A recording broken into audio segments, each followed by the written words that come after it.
विश्वनाथ भगवान की जय। हर हर महादेव, हर हर महादेव, हर हर महादेव। काशी विश्वनाथ, ओगड़दानी, त्रिकालदर्शी, कैलाशी, अविनाशी, भूत भावन भूतेश्वर भगवान शिव,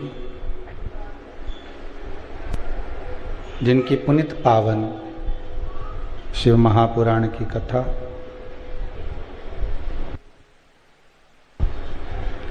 जो जीवन का सुख प्रदान करने वाली है, आनंद देने वाली है, भगवान शिव की कृपा से विश्वनाथ भगवान की जय। हर हर महादेव, हर हर महादेव, हर हर महादेव। काशी विश्वनाथ, ओगड़दानी, त्रिकालदर्शी, कैलाशी, अविनाशी, भूत भावन भूतेश्वर भगवान शिव, जिनकी पुनित पावन शिव महापुराण की कथा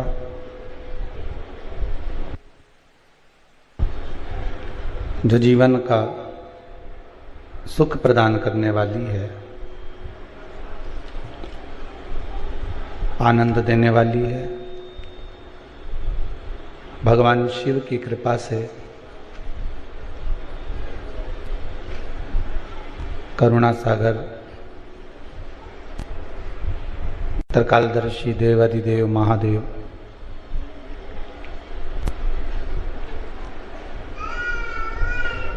जिनके पूर्ण फल स्वरूप आशीर्वाद के रूप में ये पावन शरद पूर्णिमा के पावन अवसर पर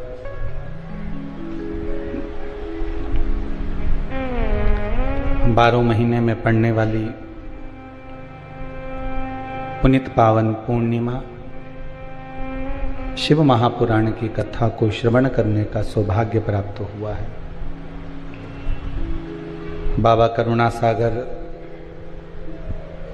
कुबरेश्वर महादेव की यह पावन धरा, जहां से इस पावन शिव महापुराण की कथा को लाइव आस्था चैनल के माध्यम से, फेसबुक, यूट्यूब के माध्यम से श्रवण करने का सौभाग्य अपन सभी को प्राप्त हुआ है। भाई बहन, आप सभी को नमन करता हूं, आपकी इस पावन ललकता को, विश्वास को कि कथा को श्रवण करने के लिए आप दिन रात हर पल छटपटाते रहे।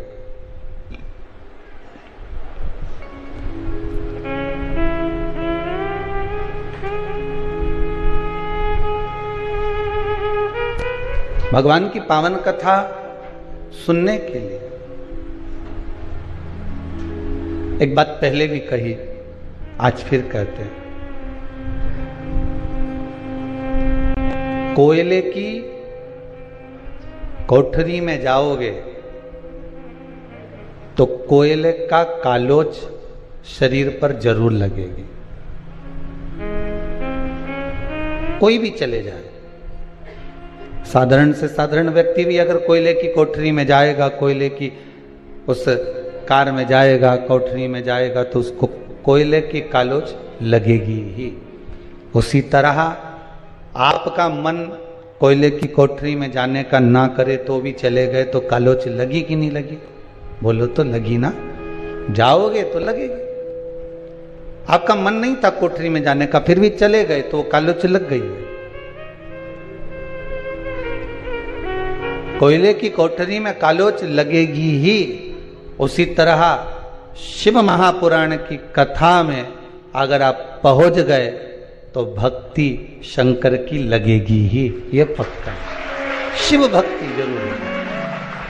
आप शंकर की कथा में अगर पहुंच गए हो, शिव महापुराण की कथा में अगर आप जाकर बैठ गए हो, कथा रस तत्व को ग्रहण करने बैठ गए हो, कथा रस तत्व को श्रवण करने बैठ गए हो, या टीवी चैनल के माध्यम से, कथा का समय थोड़ा सा बदला है, हमेशा कथा 2 बजे से 5 बजे होती थी, अब की बार कथा का समय बदल दिया गया, कथा सुबह 11 बजे से 2 बजे तक हो। जहां से शुरू होती थी वहां एंड पर पहुंच गए। 2 बजे चालू होती थी, 5 बजे तक होती थी, अब 11 बजे चालू होकर 2 बजे विराम हो जाएगी। जैसे कथा का समय निश्चित नहीं कि कभी 2 बजे हो रही, कभी 3 बजे हो रही, कभी 1 बजे हो रही, कभी रात्रि को हो रही, ये निश्चितता नहीं है। उसी तरह मनुष्य का उस परमात्मा से मिलन का समय भी निश्चित नहीं है। कब, किस पल, किस घड़ी, किस क्षण हम परमात्मा से मिले, किस रूप में हमें भगवान मिल जाए, उसका कोई निश्चितता नहीं। कि भजन भोले बाबा का करते रहोगे तो संसार सागर से तरते रहोगे। अगर भगवान का भजन, भगवान का स्मरण, भगवान की भक्ति को आप धारण करते रहोगे तो ये विश्वास मान कर रखिए कि बाबा किसी न किस रूप में दर्शन जरूर देंगे। उसकी कृपा, उसकी उदारता, उसकी दया, उसकी करुणता और उसका एक आनंद ही दूसरा है।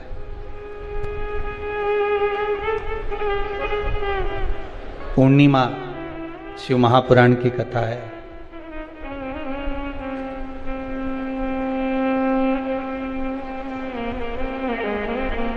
सबसे सुंदर संबंध इस संसार में अगर किसी का है तो समुद्र और चंद्र का है।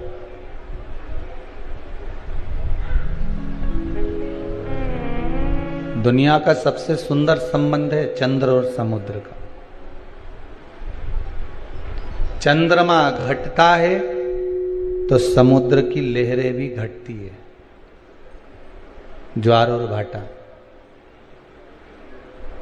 चंद्रमा यदि घट रहा है तो समुद्र की लहरें भी घट रही है। चंद्रमा यदि बढ़ रहा है तो समुद्र की लहरें भी बढ़ रही। कितना सुंदर संबंध होगा। चंद्रमा को घटता हुआ देखा तो समुद्र की लहरें घट गई, चंद्रमा को बढ़ता हुआ देखा तो समुद्र की लहरें बढ़ गई। अर्थात शिव महापुराण की कथा कहती है, श्रीमद् भागवत पुराण कहती है कि महाराज समुद्र जैसी गंभीरता, समुद्र जैसा प्रभाव, समुद्र जैसा भाव आपके भीतर होना चाहिए कि दूसरा व्यक्ति को घटता हुआ देखकर हमारा भी दिल थोड़ा सा दुख है, हमारा भी हृदय थोड़ा सा नम है। चंद्रमा को बढ़ता हुआ देखकर हमारे भीतर भी प्रसन्नता जागृत हो, हमारे भीतर भी उमंगता जागृत हो, हमारे भीतर भी यह भाव जागृत हो जाए कि ये बढ़ रहा है तो हमें प्रसन्नता हो रही है। पर हम उल्टे हैं, हम समुद्र के बिल्कुल विपरीत हैं। पड़ोसी के घर में धन बढ़ता है तो टेंशन हमें हो जाता है।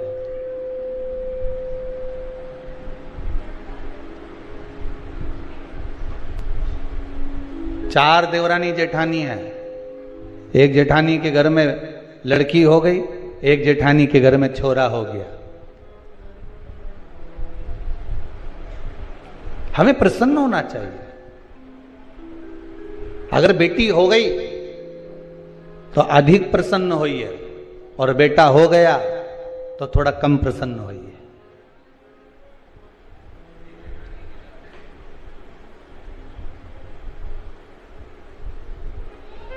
बेटी के होने पर प्रसन्नता 4 गुनी होना चाहिए और बेटे के होने पर प्रसन्नता थोड़ी सी कम होना चाहिए। कारण बेटी 2 कुल को तारती है, बेटा 1 कुल को तारता।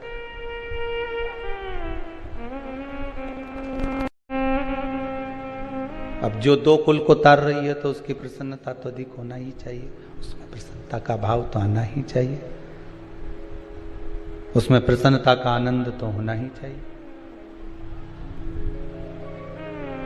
हम दूसरे के सुख को देखकर हम सुखी हो जाएं, दूसरे के दुख को देखकर हम दुखी हो जाएं।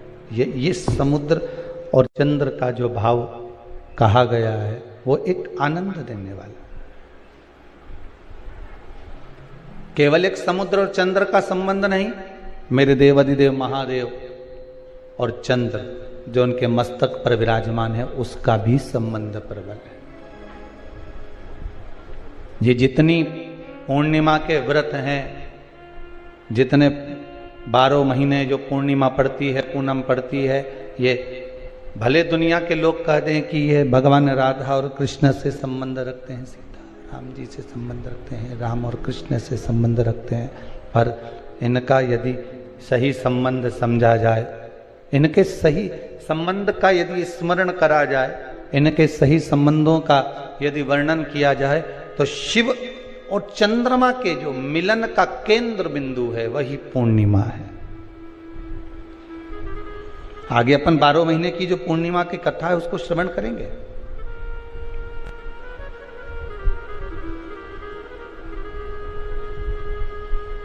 केवल एक पूर्णिमा वहीं तक नहीं रही कि भगवान कृष्ण और राधा जी ने रास किया।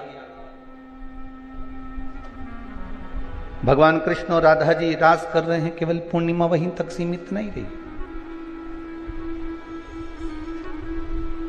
केवल वहीं तक उसकी सीमितता नहीं है महाराज। लंकाधिपति रावण, लंकेश, लंकाधिपति रावण लंकेश भी भगवान शंकर को प्रसन्न करने के लिए पूर्णिमा का अनुमोदन करता था। लंकाधिपति लंकेश, लंकाधिपति रावण, लंका में रहने वाला वो लंकेश भी पूर्णिमा का स्मरण करता था। स्वयं माता सीता राघव जी का दर्शन करने के लिए पूर्णिमा के चंद्रमा का स्मरण करती है। स्वयं माता सीता, माता पार्वती चंद्रदेव को देखकर बार बार स्मरण करती है शिव की भक्ति का। आप और हम 7 दिवसीय शरद पूर्णिमा के उत्सव पर जो पूर्णिमा शिव महापुराण की कथा सुन रहे हैं, इसके रस तत्व को हमें ग्रहण करना है और उस रस तत्व को ग्रहण कर कर अपने जीवन को सार्थक बनाना है। कई लोग कहते हैं गुरुदेव हमने सुना है शरद पूर्णिमा के दिन अमृत बरसता है, इसलिए लोग खीर बनाते हैं तो बाहर रख देते हैं। पहले हमारे यहाँ भी रखते थे, ऐसा नहीं है कि हमारा पुराना मकान जो टीन का था, आप जब सीहोर में कभी जाएं तो पूछ लें, पतरे का मकान था। अब पतरे के मकान में हमारी अम्मा, हमारी माता जी हमको खीर बना के दे देती, हम रख आते पतरे पर। हमको क्या मालूम था कि सवेरे खीर ही नहीं मिलेगी, बिल्ली पूरी खा जाएगी।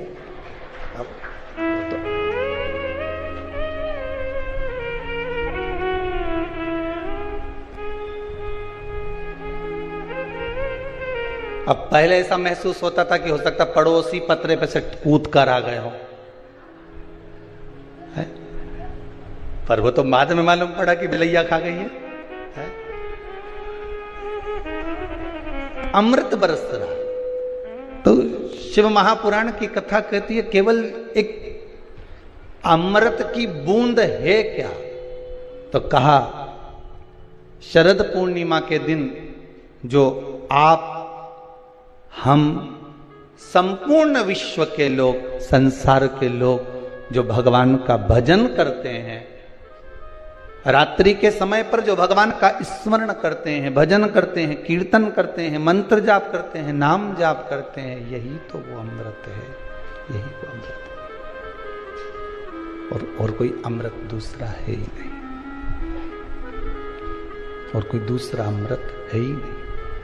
अमृत यदि है तो केवल एक भगवत नाम का ही अमृत है।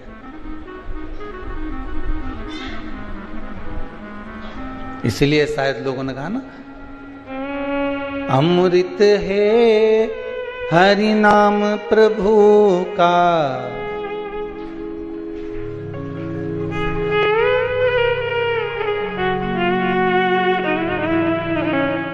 हरि नाम नहीं तो जीना क्या, प्रभु नाम नहीं तो जीना क्या। अमृता सागर त्रिकालदर्शी कैलाशी अविनाशी शिव कह रहे। जब ओघड़दानी त्रिकालदर्शी कैलाशी अविनाशी शिव की कथा कर रहे, भगवान शंकर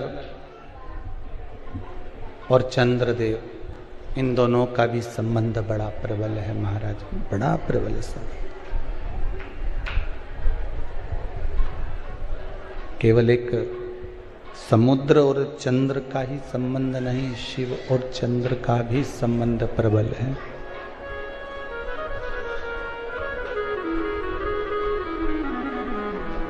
एक बात ध्यान रखिए, समुद्र का सबसे बड़ा गुण यही है कि वो घटते हुए चंद्र को देखकर दुखी होता है और बढ़ते हुए चंद्र को देखकर प्रसन्न होता है।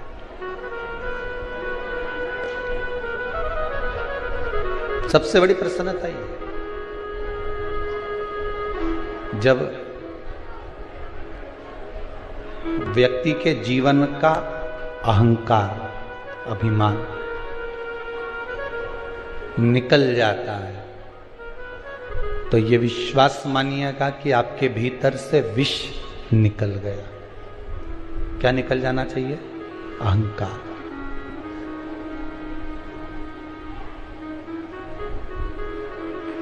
कह रहा था रावण दुराचारी था,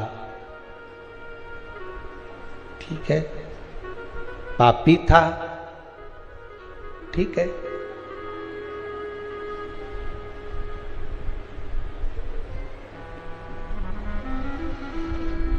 रावण दुराचारी भी था आपके हिसाब से, पापी भी था, पर आज के मनुष्य जैसा दोगला तो नहीं था।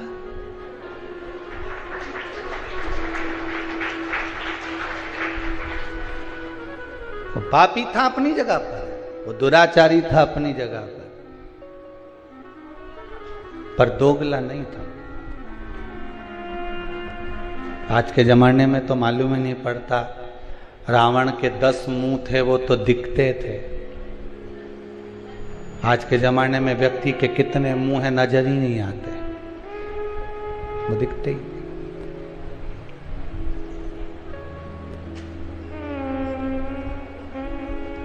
पर जिसने जो देखा उसे वही दिखा।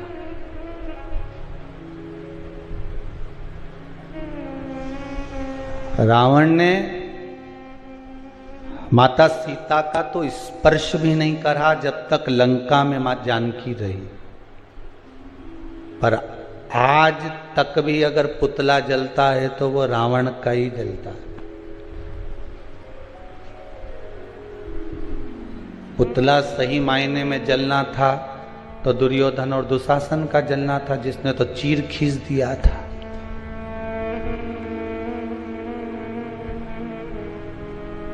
द्रौपदी का, पर नहीं, जिसने जो देखा। किसी विद्वान ने अगर देखा होगा लंकापति रावण में, तो ये देखा होगा कि शिव का उपासक है, शंकर का भगत है, विद्वान है, ज्ञानवान है, उसकी भक्ति, उसका बल बड़ा प्रबल है, उसका भाव बड़ा प्रबल है, उसको नजर आया होगा। पर कुछ अगर देखना है तो एक बात जरूर देखिएगा लंकाधिपति रावण में, कि वो पापी भी था, वो दुराचारी भी था, पर दोगला नहीं था।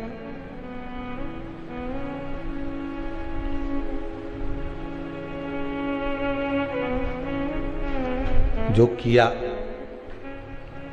राम जी सम्मुख में है रावण के, और कितना सुंदर बात है महाराज जी।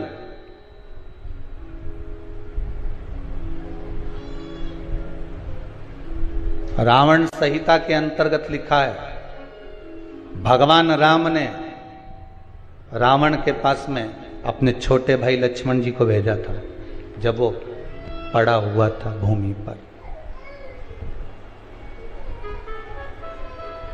किसको भेजा है? लक्ष्मण जी। लक्ष्मण जी ने पूछा, भैया आप मुझे क्यों भेज रहे हो, किस लिए भेज रहे हो, क्या कारण है मुझे यहां भेजने का, और भेजना भी है आपको तो ये कहां भेज रहे हो? वो लंकाधिपति रावण के पास में, वो लंकेश के पास में, वो लंकाधिपति रावण के पास में मुझे भेज भी रहे हो तो कहां भेज रहे हो? जरा विचार करिए, कहां जा रहे हो? राम जी ने कहा, सुन लक्ष्मण, तुझे मैं जो भेज रहा हूं, तुझे जो मैं प्रदान कर रहा हूं, भेज रहा हूं, वो एक द्रोही रावण के पास नहीं भेज रहा हूं, एक द्रोही रावण के नजदीक में तुझे नहीं भेज रहा हूं। मेरे राम कहते हैं, लक्ष्मण मैं आपको भेज रहा हूं तो एक विद्वान, इसके बराबर दुनिया में कोई पंडित, कोई विद्वान ब्राह्मण नहीं होगा, मैं उसके पास भेज रहा हूं। तो भेजने का कारण क्या है, मुझे क्यों भेजा जा रहा है? तो लंकाधिपति रावण ने लक्ष्मण को जो ज्ञान दिया, रावण संहिता के अनुसार आप कभी पढ़ेंगे तो उसमें स्मरण आएगा। आप मुझे क्यों भेज रहे हो? मेरे राम कहते हैं कि जाओ लक्ष्मण, एक बार विद्वान इस लंकाधिपति रावण के चरणों में जाकर पूछो जरा कि क्या चाहता है, उसकी इच्छा क्या है। थोड़ा ज्ञान की बातें करिए आप। लक्ष्मण जी गए और रावण के पास में सिर के पास जाके खड़े हो गए। रावण ने देखा कि लक्ष्मण आए तो रावण ने अपना मुंह फेर लिया इधर। अब इधर मुंह फेरा तो लक्ष्मण जी को गुस्सा आ गया। लक्ष्मण जी दौड़कर फिर भैया के पास में गए। क्या भैया, कहाँ भेज दिया आपने उस रावण के पास में, लंकाधिपति के पास में? इतना अहंकार उसको कि मुझे देखकर उसने मुंह फेर लिया। तो राम जी ने कहा, लक्ष्मण एक बात बता, गुरु जी के पास ज्ञान लेने जाते हैं तो उसके चरणों में बैठते हैं, क्योंकि सिर पे बैठते हैं? लक्ष्मण जी बोले उनके चरणों में बैठते हैं। तो तू रावण से ज्ञान लेने गया था तो चरणों में खड़ा था कि सिर पे खड़ा था? लक्ष्मण बोले मैं सिर के पास खड़ा था। राम जी बोले अब चरणों में जाके खड़े हो, जाओ चरणों में जाओ। और रावण के चरणों में जैसे लक्ष्मण जी गए, तब रावण ने लक्ष्मण जी को बुलाया और बुलाकर कहा, लक्ष्मण जी ने पूछा आपकी कोई अंतिम इच्छा हो, प्राण छूटने वाले हैं, आपके प्राण जाने वाले हैं, नाभि में अमृत सूख चुका है, बाण लग चुका है, आप मरने वाले हो, कोई आपकी इच्छा हो तो जरूर बताना। रावण मरते मरते भी एक सत्कर्म करते हुए चले गया। शायद दुनिया के लोग उसका वर्णन करें चाहे नहीं करें, पर पूर्णिमा शिव महापुराण की कथा आज ये अवस्थी परिवार, भोपाल सरगुप्ता परिवार छत्तीसगढ़ से करा रहा है। तो इस प्रसंग को अपने जीवन में उतार कर रखना कि मरते मरते रावण एक सत्कर्म कर कर चला गया और लक्ष्मण जी से कहकर चले गया कि हे लखनलाल, मेरे राघव जी से विनती करना, मेरे राम जी से विनती करना कि मेरे जितने राक्षस मरे, ये तो मेरे राम जी और लखनलाल जी और उनकी सेना के द्वारा मरे हैं। जो राम की सेना के द्वारा मरे हैं, या राम के द्वारा मरे हैं, या लखनलाल जी के द्वारा मरे हैं, उनके द्वारा मरे हुए मेरे सारे राक्षस तो उनके हाथ से मर मर के बैकुंठ चले गए। पर इतने सारे बंदर ये हमारे हाथ से मरे हैं, इनको बैकुंठ मिलेगा क्या जो हमारे हाथ से मरे? तो लखनलाल जी, आप राघव जी से विनती करना कि मेरे प्राण आज दशहरे पर छूटे हैं, पर पूर्णिमा तक इंतजार करना, मेरा अंतिम संस्कार तब करना जब ये बंदरों को भी कुछ अच्छा पद प्राप्त हो जाए, इन बंदरों को भी अच्छा पद प्राप्त हो जाए। रावण का शव पड़ा रहा, मंदोदरी बिलखती रही, रोती रही, विभीषण बात और संवाद राम जी से करते रहे, पूर्णिमा तक पड़ा रहा। तब अंत बिंदु क्या हुआ? जब पूर्णिमा का चंद्र आया, तब राघव जी ने कहा, ए चंद्रदेव, आप शंकर जी के मस्तक पर विराजमान हो, कृपा करो, इन रावण के साथ वालों का उद्धार तो मेरे हाथ से मरते से ही हो गया, बस इतनी कृपा और कर दीजिए कि आपकी चंद्रमा की अमृत की बूंद इन बंदरों पर गिरा दीजिए, जिससे ये पुनः जीवित हो जाए, इनको अमृत तत्व मिल जाए। ये भक्ति का तत्व है, ये भक्ति का तत्व है। रावण के तब अंतिम संस्कार हुआ। अब सोचिए, जाते जाते भी भलाई का काम करके जा रहे हैं। और आज के जमाने में व्यक्ति जाते जाते भी पूरे झगड़े का काम करके जाता है। लिख के जा रहा हूं, ये मेरे शरीर को हाथ नहीं लगा, ये मुझे छुए नहीं। अरे ऐसा कहां का काम? जरा सा झगड़ा हो ही नहीं तो तुम लड़ाई में कह दो, मैं तो पांव नहीं धरूंगा तेरे यहां, और तेरा मुंडा नहीं देखूंगा, और मैं तेरे यहां आऊंगा नहीं। अच्छा, तुम जैसे संसार के लोगों से लड़ाई करो कि तो मैं तेरे यहां आऊंगा ही नहीं, ऐसी लड़ाई एक आध दिन तुम महादेव से कर लो कि मैं तेरे यहां आऊंगा ही नहीं, तो महादेव के नहीं आएगा तो बांध के लाएंगे, पर आना तो पड़ेगा। ऐसी लड़ाई तुम कर लो भगवान से कि मर जाऊंगा पर तेरे यहां नहीं आऊंगा। संसार के लोगों से लड़कर तो कह सकते हो कि मैं तेरे यहां नहीं आऊंगा, झगड़ा कर लिया, लड़ लिए, बोल दिया, अपशब्द ताने कह दिया, पर भगवान से लड़कर कह दे तो कम कि हम तुम्हारे यहां नहीं आएंगे, जा तुमसे जो बन जा कर लो, जाओ कर लो। भगवान से कौन लड़ा? अमृत की वो बूंद है चंद्रमा, बरसा रहा। महाराज शिव महापुराण की कथा कह रहे हैं। शंकर नाम में वो अमृत छुपा हुआ है। क्यों कहते हैं महामृत्युंजय? क्यों कहा गया?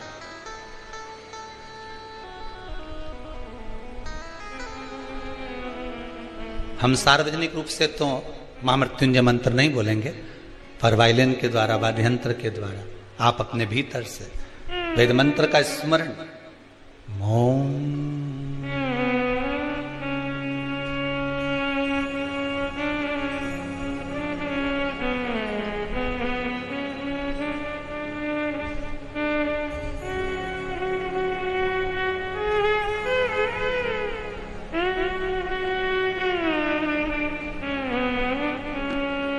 इसमें अमृत छुपा है। एक बार आप नेत्र बंद कर इसी वाद्यंत्र के साथ ध्यान लगाकर इस त्र्यंबक मंत्र का, महामृत्युंजय मंत्र का फिर एक बार स्मरण करिए।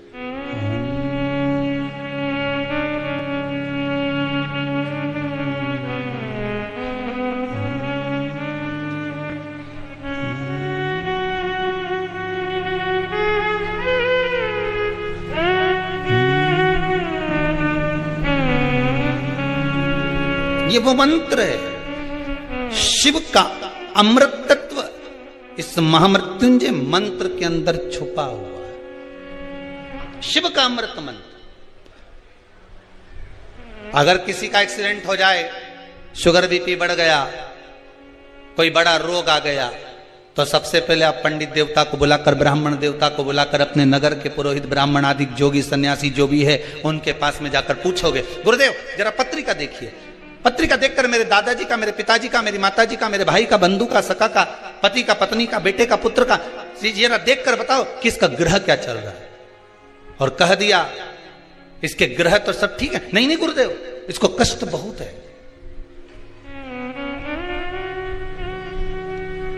बहुत कष्ट में। किसी भी ब्राह्मण देवता से पूछोगे, नगर के किसी ब्राह्मण जन से आप पूछोगे, किसी विद्वान पंडित जी से आप पूछोगे, तो वो अगर शरीर में कष्ट है, रोग है, बीमारी है, बड़ी विपदा आन पड़ी है, तो कोई तुमसे नहीं कहेगा कि कनक धारा का पाठ करिए, कोई तुमसे ये नहीं कहेगा कि श्री सूक्त का पाठ करिए, कोई तुमसे ये नहीं कहेगा कि पुरुष सूक्त का पाठ करिए। अगर विपदा भरी है, रोग बड़ा है, तकलीफ बड़ी है, कष्ट बड़ा है, तो कोई तुमसे ब्राह्मण जन, विप्रजन, विद्वान पंडित जन एक बात जरूर कहेंगे कि महामृत्युंजय का अनुष्ठान करवा लीजिए। क्यों? महामृत्युंजय के उस मंत्र में क्या छुपा है? महामृत्युंजय के उस मंत्र में है क्या? तो महामृत्युंजय के उस मंत्र में चंद्र और शिव का अमृत तत्व छुपा हुआ है।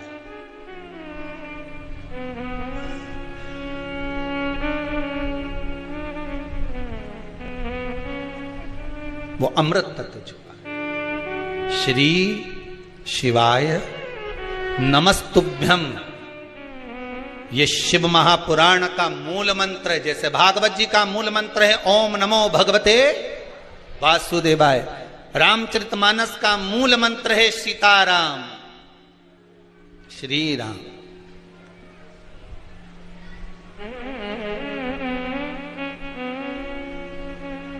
शिव महापुराण का मूल मंत्र है श्री शिवाय नमस्ते। इस मंत्र में कुछ तो सुख होगा। ये किसी ने पर्चा लिखकर भेजा है, देखिए पर्चे तो आए हैं पर हम पढ़ नहीं पाए हो ज्यादा।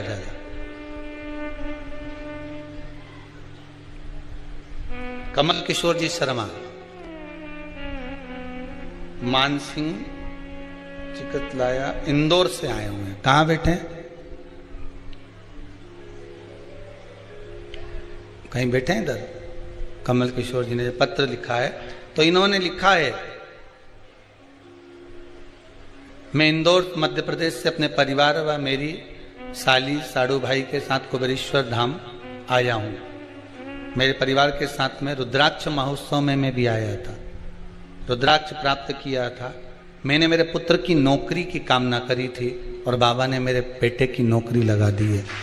ये पत्र आया है, जहां बैठे होंगे उनका स्मरण होगा।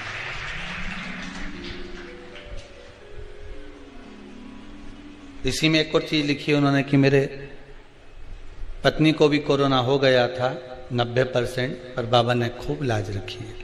ये पत्र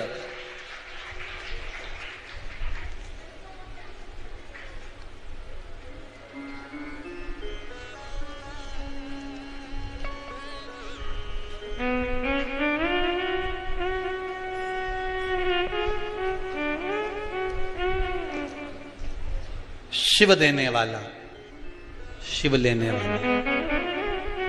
शंकर के नाम में, शिव नाम में अमृत तत्व की प्राप्ति, अमृत छुपा। आप जब फिरी रहा करो, हम तो कहेंगे कुबेरेश्वर धाम में अगर आए हो, कुबेरेश्वर धाम में अगर पहुंचे हो और बाबा की कथा सुनने के लिए आए हो, तो जितना देर आपको समय मिला करे एकांत में बैठकर कुबेरेश्वर धाम के कंकर में शंकर है, बैठकर नहीं आए, जिस जगह पर बैठकर कथा सुन रहे हो, भोजन बनाते हुए, सोफे पर बैठकर भोजन करते हुए, क्योंकि ये समय 11 बजे से 2 बजे का समय तो खाने का भी निपटाने का भी है, तो आप जिस जगह पर हो उस जगह पर बैठकर शंकर की कथा का स्मरण करते हुए, नाम जाप करते हुए, नाम मंत्र बोलते हुए, श्री शिवाय नमस्तुभ्यम, इस मंत्र का स्मरण करते रहो, जपते। शिव मंत्र है, शिव महापुराण की कथा कर रहे हैं। लंकाधिपति लंकेश, रावण भी अहंकार था, रावण में अभिमान था, दुराचारी भी था मान सकते हैं, पापी भी था मान सकते हैं कि उसने पाप कर्म करा, माता सीता का हरण करा, सब कुछ मानते हैं कि करा होगा, किया होगा, सब मानते हैं। पर अहंकार, अभिमान, अहम व्यक्ति का जब जाता है तो व्यक्ति आप रूप निर्मल होता चलेगा। जब अहंकार जाता है तब निर्मलता जाती है। होता है कभी कभी गुल्लक, किस किस के यहाँ पर गुल्लक, बच्चे लोग जो पैसा डालते हैं, है किसी किसी के यहाँ? आप लोगों क्या, जितने लोग आस्था पर कथा सुन रहे हैं, एक छोटे से बच्चा, छोटा बच्चा एक गुल्लक तैयार करता है, उस गुल्लक में रुपया डालता जाता है, पैसा डालते जाता है, गुल्लक में रुपया पैसा भरते जाता है, पैसा डाल रहा है, रुपया डाल रहा है। पर विचार करिएगा, एक दिन गुल्लक को अहंकार आ जाए कि जितने रुपए डले हैं सब मेरे। बोल सही बात है? ये गुल्लक के हैं क्या है? और एक दिन गुल्लक को अहंकार आ जाए कि जितना रुपया डाला ये सब मेरा है, इसमें जितना पैसा पड़ा सब मेरा है, और गुल्लक को अहंकार आ जाए और एक दिन कहीं का व्यक्ति आए और छोरे ने जो गुल्लक उठाई ने उनके दो दोचा फेंका ने पैसा सब निकल के बाहर आया। तब गुल्लक को समझ में आया कि जब तक मैं फूटी नहीं, जब तक मुझे फोड़ा नहीं, जब तक मुझे तोड़ा नहीं, जब तक मैं टूटी नहीं, तब तक ये धन मेरा था। गुल्लक को अभिमान था जब तक धन मेरा था, और जैसी टूट गई फिर समझ में आया कि ये धन मेरा नहीं था, मैं तो गुल्लक थी, इकट्ठा कर रही थी, दूसरे के लिए जोड़ रही थी, और एक दिन जिसके लिए जोड़ा उसी ने मुझे, हर जम के तो बोलो, तोड़ा। मैंने जिसके लिए जोड़ा उसी ने मुझे तोड़ा, और तोड़ा तो मैंने जिंदगी भर इसी के लिए जोड़ा था, मुझे छोड़ना पड़ेगा, देना पड़ेगा। गुल्लक की कथा नहीं, अपन सब की कथा है। जैसे गुल्लक में 5-5 रुपया, 2-2 रुपया, 10-10 रुपया, 50-50 रुपया, 100-100 रुपया, 1000-1000, 2000, ये सब जोड़ जोड़ कर जो हमने रखा गुल्लक में, उसी तरह हम गुल्लक की तरह हैं। एक छोटा सा फ्लैट है, खरीद लो, थोड़ा सा बना लो, किसके लिए? बच्चे बड़े होंगे उसमें रहेंगे। गुल्लक की तरह हम भी जोड़ना है। साड़ी मिली मायके से, नहीं पहनी, अच्छी थी, बेटी के लिए रख दी, और अच्छी थी, बहू को चढ़ावे में चढ़ा देंगे। रकम ले रही हूं दिवाली पर, ऐसी रकम लूं कि बहू के चढ़ावे में चढ़ जाए, ऐसी रकम लूं कि बेटी के काम में आ जाए, ऐसी रकम लूं कि छोरा पहन ले, ऐसी रकम लूं कि छोरी पहन ले। अब हम गुल्लक की तरह पैसा जोड़ रहे हैं, जोड़ रहे, जोड़ रहे, और जिसके लिए जोड़ा एक दिन उसी ने तोड़ा। जिस चीज का तुमको अहंकार होगा, जिस चीज का तुमको अभिमान होगा, सबसे पहले परमात्मा उसको खींच लेगा। काया का अहंकार करोगे तो सबसे पहले काया जाएगी। धन का अभिमान करोगे तो सबसे पहले धन जाएगा। सबसे ज्यादा अहंकार होता है इन दांतों को खाने का। सबको काट खाऊंगा, सबको चबा जाऊंगा। पूरे शरीर में सबसे पहले ये ही जाए, पूरे शरीर में।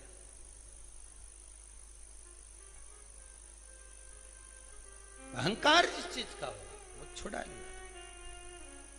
स्वयं चंद्रदेव की कथा कहती है, चंद्रमा को अहंकार आ गया था, मेरी सुंदरता इतनी है, इतनी सुंदर चंद्रदेव स्वयं इतने इतने अभिमानित हो गए कि अपने गुरु की धर्म पत्नी तक को निगाह में, दृष्टि में भर लिया। अहंकार।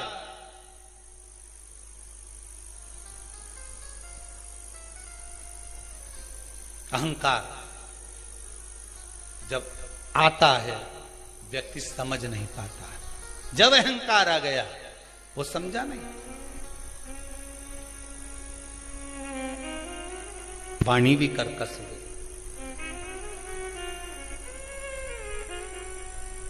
कौआ और कोयल दोनों में सबसे अच्छा कौन बोलता है? जम के तो बोलो जरा। कोयल अच्छा बोलती है, ठीक है। कौए ने तुम्हारा कुछ बिगाड़ा क्या? अरे बोलो तो जम के। नहीं। कोयल ने तुमको रिश्वत दी क्या? तो फिर तुमने कोयल का नाम काय को लिया? है?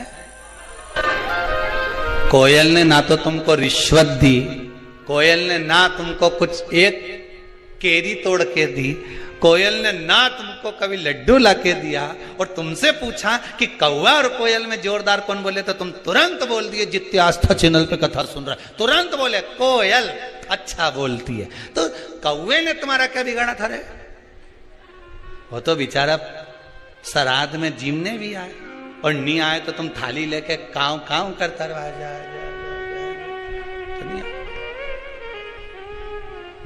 इसके बाद भी तुम्हारा पितरों के नाम से आए जिमने, तो भी तुम्हारे मुंह पे नहीं आया कि कौवा अच्छा बोले। तुम्हारे मुख पे आया तो एक ही बात आई ने, कोयल अच्छा बोले। ना कोयल ने तुम्हें रिश्वत दी, ना मोती दिया, ना लड्डू दिया, ना पेड़ा दिया, ना कपड़े दिलाए, ना एक बार कभी दिवाली पे घूमने गई तुम्हारे साथ। ना वो कोयल कभी तुम्हारे को शॉपिंग मॉल में लेके गई कि कभी एक आध बार हैंडसेट दिला दिया हो, मोबाइल दिला दिया हो। इसके बाद भी तुम्हारे मुख पर नाम आया तो कोयल का आया। कौवे ने तुम्हारा कुछ बिगाड़ा? कभी कौवे ने गाली दी, अपशब्द बोला हो, कभी तुम्हारे लिए आड़ा टेढ़ा करा बोला? कभी नहीं। पर कारण केवल एक था कि कौवा बोलता बड़ा बेकार था और कोयल बोलती बड़ा मीठा थी। बस निवेदन यही है, आप किसी को धन दो मत दो, आप किसी को दौलत दो मत दो, आप किसी को संपदा दो मत दो। मेरा निवेदन केवल इतना सा है, घर में जितनी माताएं निवास करती हैं, घर में जितनी बहुएं निवास करती हैं, घर में जितने बेटे रहते हैं, घर में जितने बुजुर्ग रहते हैं, उन सब से निवेदन है कि कौवा ना तो किसी का कुछ बिगाड़ता है और कोयल ना किसी को कुछ देती है तो भी कोयल की बड़ाई होती है। उसी तरह तुम भी कुछ मत दो। रोटी बनाना हो तो बनाओ, नहीं बनाना मत बनाओ, जाओ ने कमरा में सो जाओ, पर मुंडा से जो आवाज निकालो तो कोयल जैसी निकालो, तो दुनिया में तुम्हारा पूछने वाला ढेर हो जाए, ढेर पूछेंगे। बस वाणी की प्रधानता, वाणी ऐसी बोलिए जो मन का आपा खोए। पर आज के जमाने में वाणी ऐसी बोलिए जो जम के झगड़ा होए, पर उससे मत बोलिए जो तुमसे तगड़ा। आज का जमाना बड़ा अच्छा, तो बोलो, मना नहीं, तुम करो काम, ना करो तुम्हारी मर्जी पड़े उतना करो, पर मुख से जो वाणी निकले श्रेष्ठता की निकलना होना चाहिए। जो मुख से वाणी निकले वो अच्छी निकलना होना चाहिए, श्रेष्ठतम बनो।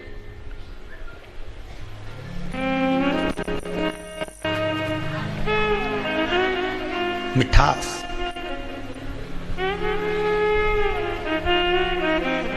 महाराज चंद्रदेव अहंकार भी आ गया था तो वाणी भी कर्कश हो गई थी, वाणी भी कर्कश हो गई थी।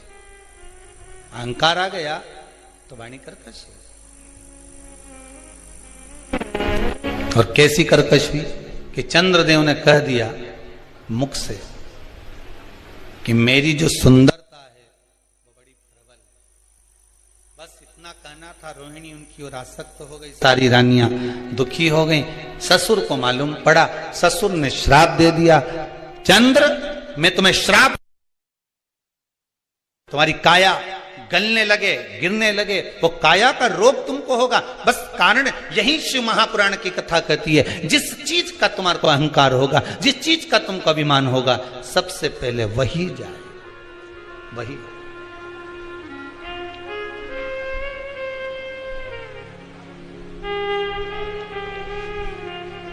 वो कहे ना, धन दौलत वालो सुन लो, एक दिन ऐसा आएगा, धन दौलत और माल खजाना सभी पड़ा रहेगा। सुंदर काया माटी होगी, चर्चा होगी गली गली, ले लो रे कोई राम का प्यारा, शोर मचाऊं गली गली, शोर मचाऊं।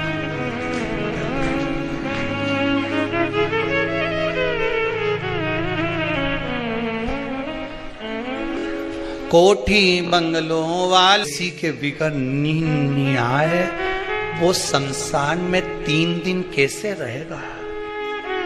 3 दिन ही रखते ना। अरे बोले तो सही, एक दिन आग लगाई, दूसरे दिन तक ठंडा हुआ, तीसरे दिन भर के ले गए, छोड़िया। अब 3 दिन जो के मेरे पिताजी के बिना नहीं रह सकता, मैं अपनी माताजी के बिना नहीं रह सकता, मैं अपने बेटे के बिना नहीं रह सकती, मैं अपने परिवार के बिना नहीं रह सकता, वहां आग लगा के छोड़ आएंगे अकेले।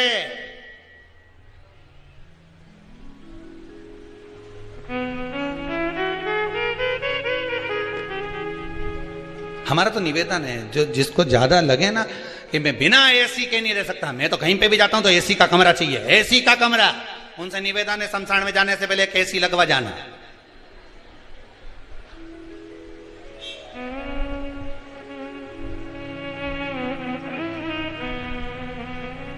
और कह देना ओपनिंग में करूंगा, जिस लिख के जाऊंगी, वसीयत में लिखो, बिना एसी के कमरे के में नहीं रह सकता। तो शमशान में बिना एसी के कैसे? तो एसी लगवाओ, बेटों से कहते शमशान में एसी लगवा। तो शमशान में कहां लगवाऊं? जहां मुर्दा जले। ओपनिंग कौन करेगा? जिस दिन मैं आऊंगा सोऊंगा, 3 दिन में ओपनिंग, बस तू तो लगवा। अरे कोठी बंगलो वालों सुन लो, एक दिन ऐसा, इसीलिए कहते हैं, बार बार निवेदन करते हैं, साल भर में कम से कम 5 दिन 7 दिन ऐसे निकालो कि गुरु के चरणों में जाकर रहो। जब गुरु के चरणों में जाकर रहोगे तो ना तुम्हारा एसी का कमरा मिलेगा, ना डनलप का गद्दा मिलेगा, एक जरा सा कारपेट मिल गया, उस पे छोटा सा चद्दर डाल लो, पड़े रहो। वहीं पे जाकर अहंकार टूटता है, केवल गुरु के दरवाजे पर। कहीं अहंकार टूटेगा तो वहीं टूटेगा, पड़े रहे 7 दिन 8 दिन गुरु के चरणों में जाकर, भगवान के चरणों में जाकर, किसी तीर्थ में जाकर, वहां अहंकार को तोड़ कर रहना, अहंकार के साथ। चंद्र को अहंकार था, काया का काया बेकार हो गई, ऐसी गई काया, टपकने लगी, टपक रही, रोने लगा चंद्रदेव, क्या करूं मैं, करूं क्या? देव ऋषि नारद मिले, नारद भी गुरु हैं, गुरु ने बता दिया, और गुरु होता ही ऐसा है, मार्ग बता दिया।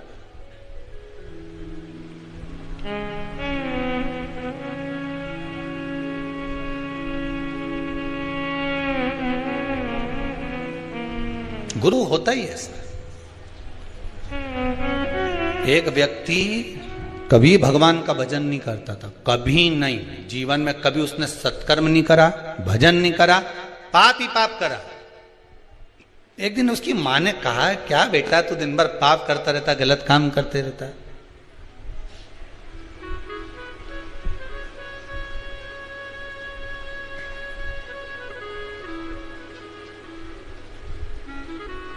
अच्छा देखो, 3 सोते हुए अच्छे लगते हैं, कौन? जम के बोलो। 3 सोते हुए अच्छे लगते हैं। पहले नंबर पर शेर, दूसरे नंबर पर पियक्कड़। अब हंसे क्यों? अब इसमें हंसने की बात क्या? अब उसमें सीधी बात, 3 सोते हुए अच्छे लगते हैं। पहले नंबर पर शेर, दूसरे नंबर पर पियक्कड़, तीसरे नंबर पर सांप। ये तीनों जागते हैं तो गड़बड़ी करते हैं, इसलिए ये तीनों जितने सोते रहते हैं इनको देखकर सोता रहे भगवान, सोता रहे। जंगल में शेर सोता रहे तो तुम्हारा कुछ बिगड़े? अरे बोलो बोलो ईमानदारी से। और अगर शेर जग जाए तो बिगड़े ही बिगड़े, फिर तो सुधरेगा। और दूसरे नंबर पर पियक्कड़ सोता रहे, तब तक भगवान इसको थोड़ा सुना देना भगवान। और जो पियक्कड़ उठा फिर तो गया।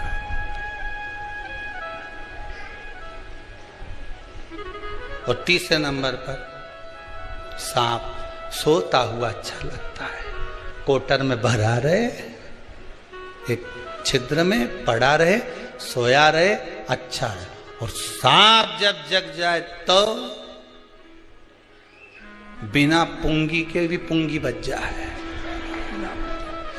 ये 3 सोते हुए ये जगह इनने गड़बड़ी करी, ये गड़बड़ करेंगे, इनको सौंप दो। अभिमान जब आया, काया तो एक कहा वो पाप कर्म में लिप्त था। माँ ने कहा बेटा कभी पुण्य भी कर लिया कर। कोई पुण्य नहीं करूंगा, मेरे को करना ही नहीं कोई पुण्य, मैं तो पाप ही करूंगा। एक दिन माँ उसको कहीं ले गई गुरुजी के दरवाजे पर, और उसने जाकर गुरुजी के दरवाजे पर भी खूब पाप कर्म करा। किसी को गाली दे, किसी को अपशब्द कहे, किसी को ताने दे, पूरे मोहल्ले का कचरा ला के गुरुजी के आश्रम में डाल दे। गुरुजी भी बड़े परेशान, कहां से लिया है इसको। फिर भी गुरुजी बोले ठीक है। अब वो जाने लगा। जाते जाते गुरुजी ने बहुत सारी बात एक दिन उसको लकड़ी तोड़ते समय कह दी। तोड़ते तोड़ते लकड़ियों को उतारते उतारते गुरुजी ने उसको बहुत सारी बातें कही। तो गुरुजी ने उससे पूछा मैंने जो कहा तूने सुना? तो पापी जो जीव था वो बोला काय को सुनूं, मैं मेरी मां को कह के आया था, एक शब्द नहीं सुनूंगा तुम्हारा। गुरुजी ने कहा नहीं सुना? नहीं सुना।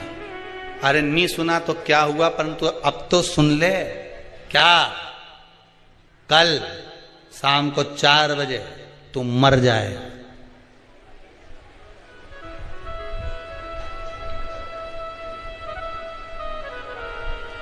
मरेगा ये पक्का है, पर अगर मर भी जाए ना, परमात्मा के सामने भी पहुंच जाए तो परमात्मा से कह देना जो लेने आए उसे एक ही बात कहना। वो पूछेंगे तेरे से कि पहले पुण्य भोगेगा कि पाप भोगेगा, तो कह देना पाप भोगूंगा और पुण्य को मुझे मेरी आंखों से देखना। बस इतना कहना और कुछ मत कहना। जा। अब इसको तो लगा कोई गुरुजी कोई सत्य बोलेंगे कि मैं 4 बजे मर जाऊंगा, और जैसे ही 4 बजे दूसरे दिन तो निपटी गया, मर गया। मरकर यमराज की कैद में गया तो यमदूतों ने ले जाकर इसको यमराज के सामने खड़ा करा। यमराज ने कहा बता पुण्य भोगेगा कि पाप भोगेगा? तो क्या पाप तो भोगूंगा पर पुण्य अपनी आंखों से देखूंगा। तो दोनों में से पहले क्या करना चाहता है? तो उसने कहा पाप भोग लेता हूं और पुण्य अपनी आंखों से देख लेता हूं, बस बता दो। अब इतने में यमराज ने कहा ये कोई बात होती है कि पुण्य अपनी आंखों से देखेगा? मर गया क्या पुण्य क्या खाक देखेगा? नहीं, मैं तो अपनी आंखों से देखूंगा। यमराज इसको ले गए। इसको नरक का भोग भुगताते भुगताते भगवान ब्रह्मा जी के पास पहुंच गए। ब्रह्मदेव ने पूछा हुआ क्या? प्रभु समझ में नहीं आ रहा है। ये एक ही बात लेकर बेटा कि पाप का भोग भोगूंगा और पुण्य अपनी आंखों से देखूंगा। अब ये मर के आ गया तो क्या पुण्य क्या खाक देखेगा?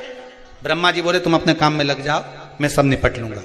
ब्रह्मा जी ने उसको रोक लिया। भैया क्या बात है?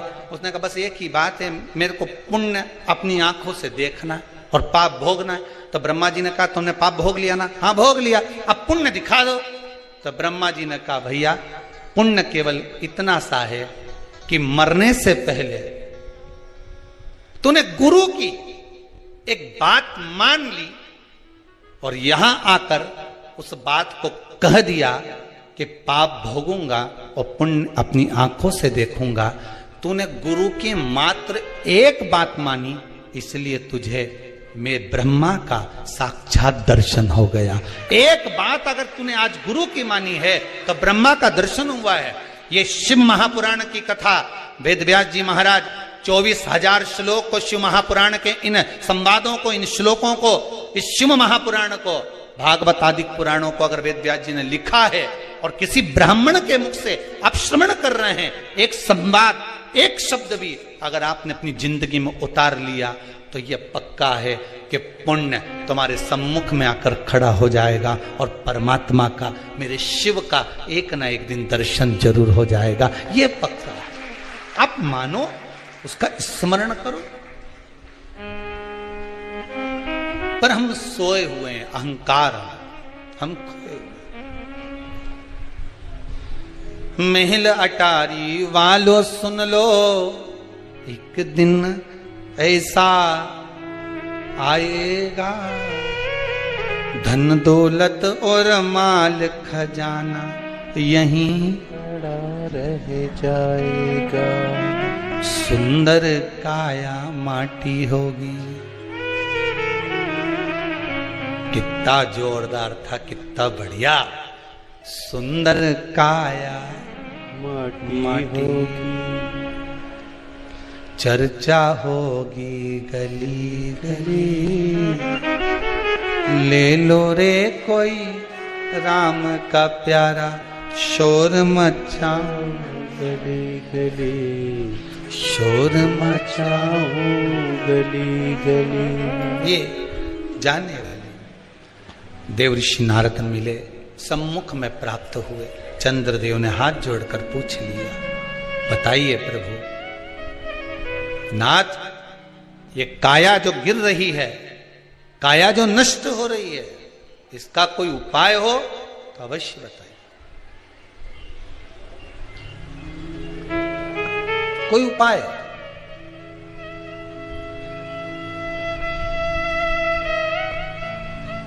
एक बात ध्यान रखिएगा, यदि काया का रोग हो गया, मान लो शरीर कहीं से सफेद पड़ रहा है, कहीं से काला पड़ रहा है, शरीर में से खाल की फुकड़ी निकलना प्रारंभ हो गई हो, शरीर में काले काले चट्टे पड़ना चालू हो गए हों, या कोई विशेष रोग हो गया, कोई विशेष। एक सुंदर बात लिखी है इस पत्र में।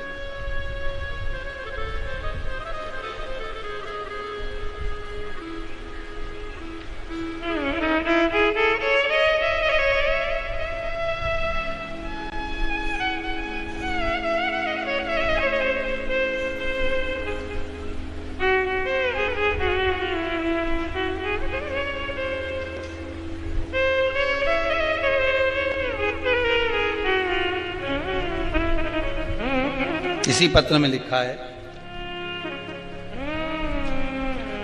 इनके कोई रिश्तेदार को ब्लैक फंगस की बीमारी हो गई थी महाराज। एमबॉय हॉस्पिटल में इंदौर में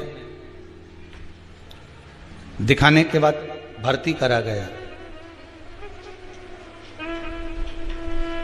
डॉक्टर ने एमआरआई का लिख दिया और कह दिया कि इसके जबड़ा निकलेगा। ये जिनने लिखा है पत्र, जबड़ा निकलेगा। पर ऑपरेशन रूम में भी ले गए, इसमें लिखा है। ये पत्र हम यहीं छोड़कर जाएंगे, आप बाद में पढ़ते रहना। हमारी आदत में जो भी पत्र आप लोग भेजते हो हम यहीं छोड़कर चले जाते, बाद में मर्जी पड़े तो पढ़ते रहना।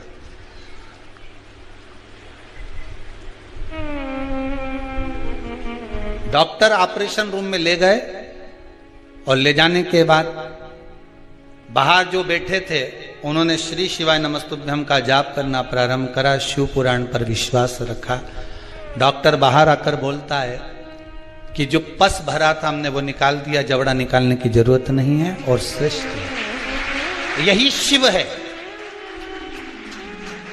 शंकर है ही है।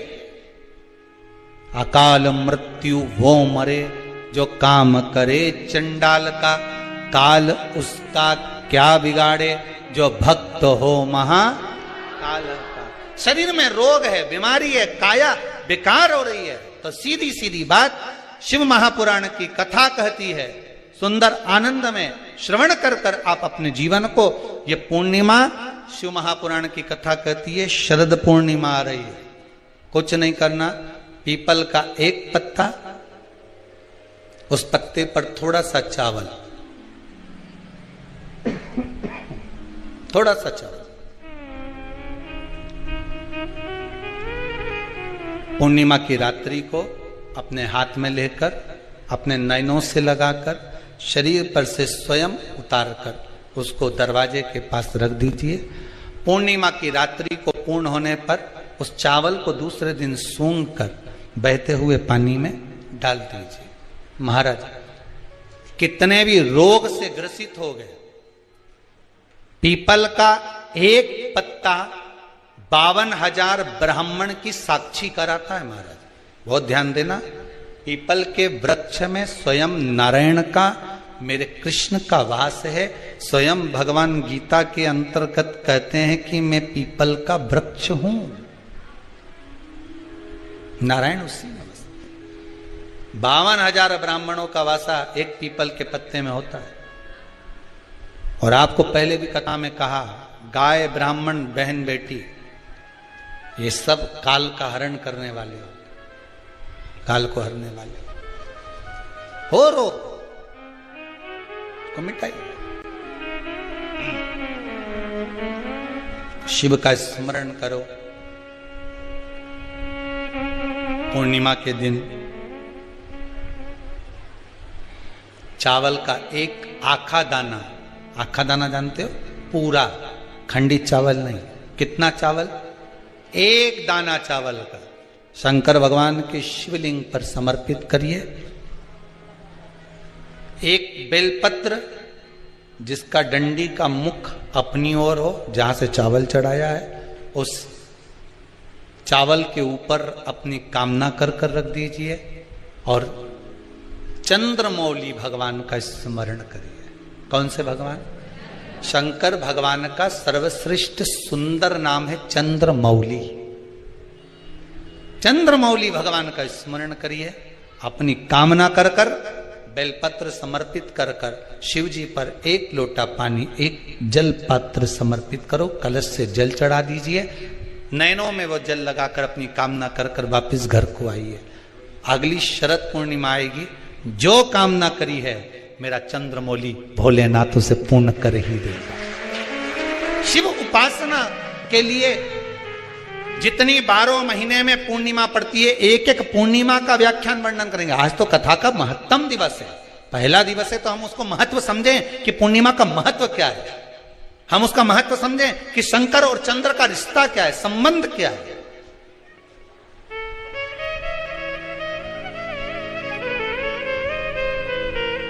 भगवान ने जितनी पूर्णिमा बनाई है, जितने नक्षत्र बनाए, जितनी घड़ी बनाई, जितना पल बनाया, जितना समय बनाया, ये शंकर भगवान ने जो बनाया ये गलत नहीं बनाया, श्रेष्ठता के लिए बनाया, जग के उद्धार के लिए, संसार के उद्धार के लिए बनाया। अब उसका प्रयोग आप करें ना करें या आपके ऊपर है। आप उसका प्रयोग कर रहे हैं ना कर रहे हैं, ये आपके ऊपर, पर जो बनाया है मेरे भगवान।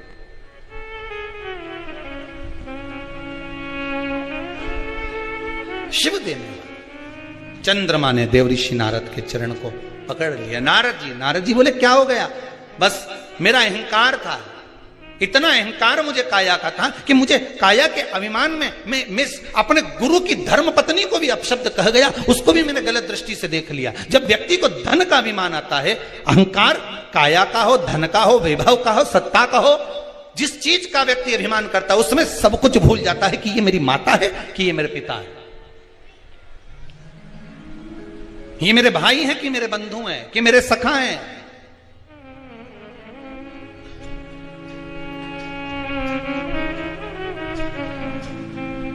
एक व्हाट्सएप पे एक मैसेज भेजा था किसी ने, उसमें लिखा था, गुरुजी भगवान से प्रार्थना करवाना कि जैसे नवरात्रे में हमारे घर की बहुएं, हमारी घर की बेटियां इतना सुंदर सुंदर श्रृंगार कर कर सज कर इतनी जोरदार जोरदार गरबा करती हैं, इतनी एनर्जी इनको जो नवरात्रे में माता जी 9 दिन देती है, ऐसी ही एनर्जी दीपावली पर लिपाई पुताई और पुछाई के लिए दे दे।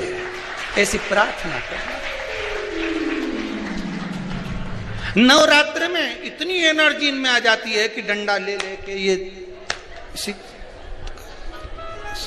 एक पाँव वहां, एक पाँव वहां। बस भगवान से प्रार्थना करना गुरुदेव की ऐसी एनर्जी हमारी बहू बेटियों में भगवान दिवाली तक ऐसी दे दे कि सारे डब्बे पोंछ पोंछ के धर दे। घर में जितना भी झाड़ू पोछा है, ये अच्छी टेबल पे चढ़ी यूं मार समझ ले वही खेल रही। ये पलटो फिर पेंट में, फिर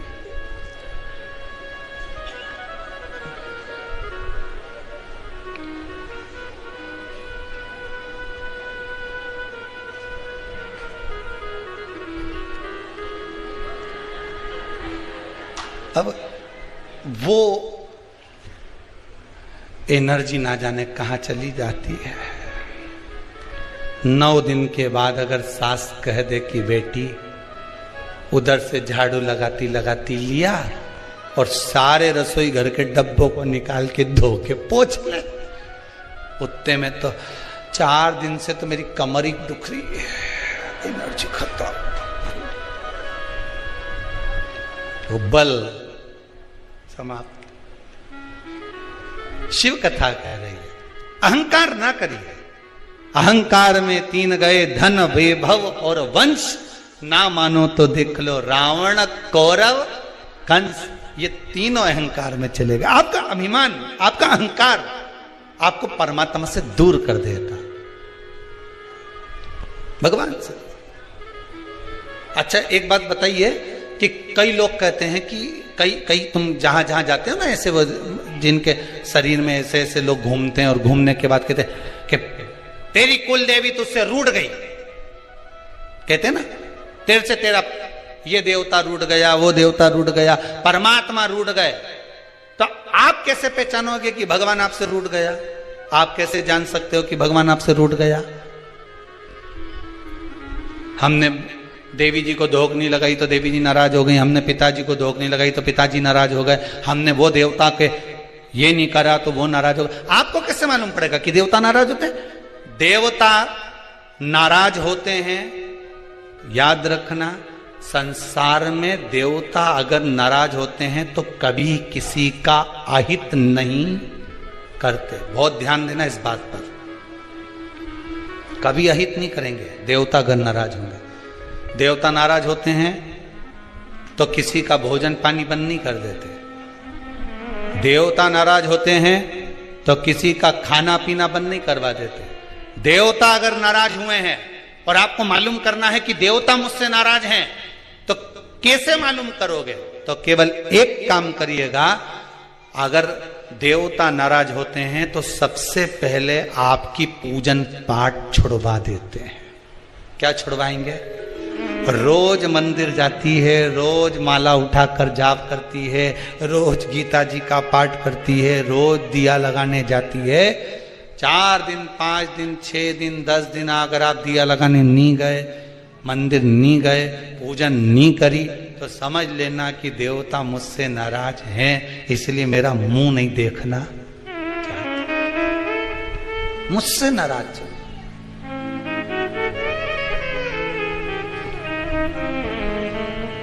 लक्ष्मी नहीं आ रही घर में, देवता नाराज है? नहीं नहीं नहीं, लक्ष्मी नहीं आ रही उसके लिए देवता नाराज नहीं है। लक्ष्मी नहीं आ रही उसके कारण तुम्हारा अहंकार है। भगवान ने जब दिया था उसको सत्कर्म में नहीं लगाया था। एक बात इससे पहली वाली कथा में कही थी,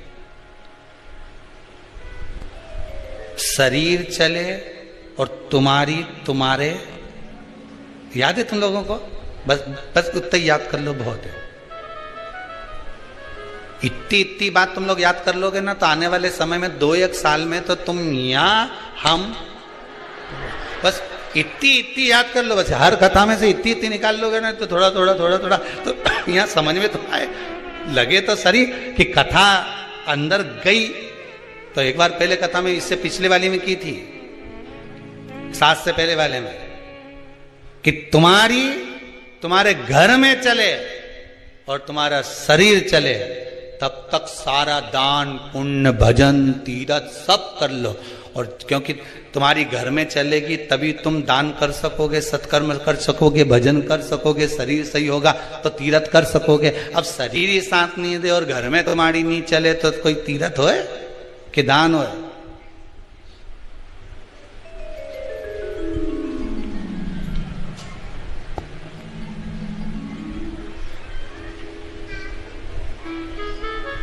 कैसे भजन कर? एक परसों की बात है, एक माता जी आकर बोली थी, गुरुजी मेरा शरीर बहुत कांपता है, शरीर इतना कांपे, मैं घर से लोटा पानी का भर के ले जाऊं तो वहां जाके पूरा खाली हो जाए। अब आप बताओ शंकर जी पानी कैसे चढ़ाऊं? हमने भी सोचा बड़ी गजब की बात है। अब शिव पुराण में लिखा है कि वहीं का लोटा, वहीं का पानी, वहीं के शंकर को चढ़ाओ तो पुण्य नहीं मिले, इसलिए घर से ले जाओ, और अगर वहां का चढ़ाओ तो कुछ एक आध रुपया पानी का जो भरा होगा, जिसने जिसने मजदूरी करी होगी, जिसने लाया होगा, तो वो पहले दान पेटी में डालो, उसके बाद चढ़ाओ। तो हमने कहा माता जी एक काम करो, तो मंदिर में से पानी भर लिया करो। अरे गुरु जी भरने को तो भर लूं, पर आपने कहा था थोड़ी सी दक्षिणा चढ़ाओ। मेरे पास तो इतना भी नहीं है कि मैं दक्षिणा चढ़ाऊं। अब बताओ लोटा कैसे लेके जाऊं? तो हमने मन में सोचा हमें ही मिले ऐसे कृष्ण। अब हमने कहा तुम एक काम करो, तुम मंदिर मत जाओ, तुम तो घर में रहो, भगवान का भजन करो, श्री शिवाय नमस्तुभ्यम जपती रहो।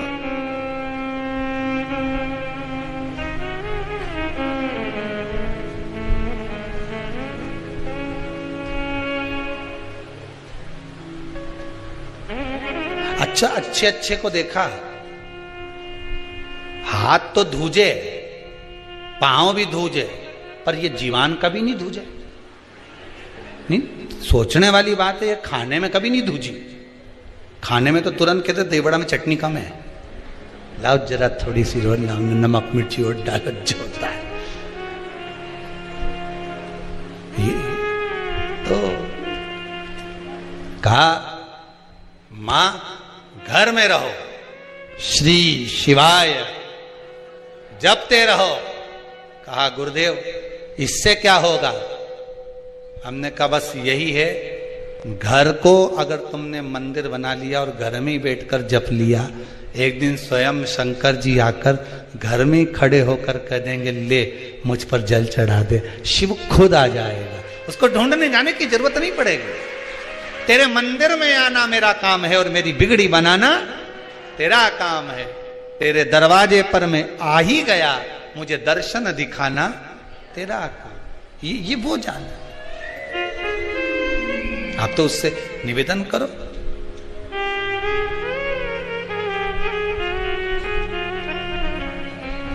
बस चंद्रदेव ने नारद जी से निवेदन करा, देवर्षि नारद मेरी काया बेकार हो गई है, कृपा कर दो। नारद जी ने पूछा भाई हो क्या गया था, ऐसा क्या हुआ कि तुम्हारी काया बेकार हो गई, कारण क्या हुआ ऐसा? हुआ क्या ऐसा जिससे काया तुम्हारी बेकार हो गई? मेरा अहंकार, मेरा अभिमान।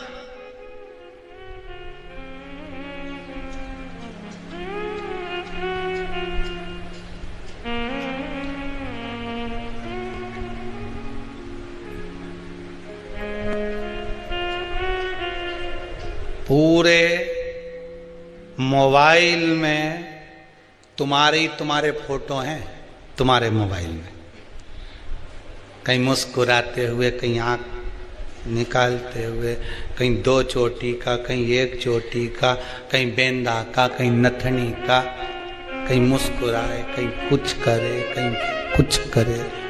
इतना फोटो तुम्हारे मोबाइल में है। कभी तुमने विचार करा कि बताओ मेरे कितना सुंदर ने यूं फोटो लेने, यूं फोटो लेने, यूं ले? कभी कभी जैसे तुमने विचार करा कि इस मोबाइल में मेरे फोटो भरे हुए हैं और अलग अलग स्टाइल के भरे हुए हैं, कभी कभी तुमने विचार करा कि मैं एक दिन माला लेकर बैठ जाऊं और जैसे मैंने फोटो, जितने मोबाइल में मेरे फोटो हैं उतने ही माला आज मैं जप के बताऊंगी, श्री शिवाय नमस्तुभ्यम, श्री शिवाय नमस्तुभ्यम, श्री शिवाय नमस्तुभ्यम। फोटो तो बढ़ रहा है, फोटो तो बढ़ रहा है, पर भजन बढ़ रहा है क्या? स्मरण बढ़ रहा है क्या? अब लालसा तो आपकी इतनी, ललकता इतनी है, इतना मन में भरा हुआ है कि भगवान कैसे भी कृपा करे। आज के जमाने में दुनिया के लोग करना कुछ नहीं चाहते, बस उनका तो मन है कहीं बाबा जोगी ऐसा मिल जाए, कहीं का महाराज ऐसा मिल जाए और वो ताली बजाने, चुटकी बजाने हंडा निकल जाए। अगर ऐसा हंडा निकलता रहता तो महाराज खुद नहीं भर लेता। अरे बोलो तो सही। गीता जी में मेरे कन्हैया जी कर रहे हैं, गीता जी में भगवान कृष्ण कर रहे हैं, कर्म प्रधान है। कर्म करोगे, फल की इच्छा मत रखना, मैं आऊंगा खुद देकर चले जाऊंगा। पर आज के जमाने, अभी नवरात्रे गई, ना जाने कितना कितना लोग कहीं कहां गया होगा, ना अगरबत्ती लेके, नरियल लेके, ना कहीं कोई यूं घूमे, कोई यूं घूमे, कोई उच के, कोई इधर से उचक के उधर बैठ जाए, कोई उधर से उधर, तो लोग उनके के कि साहब बस ऐसी कृपा कर दो, उन्हें धन मिल जाए, ऐसी कृपा कर दो, कहीं से बारिश हो जाए पैसे की। तो भगवान फिर गीता जी में कहते क्यों कि कर्म करो, फल की इच्छा मत करो। भजन करा नहीं, भजन किया नहीं, फल की इच्छा करो।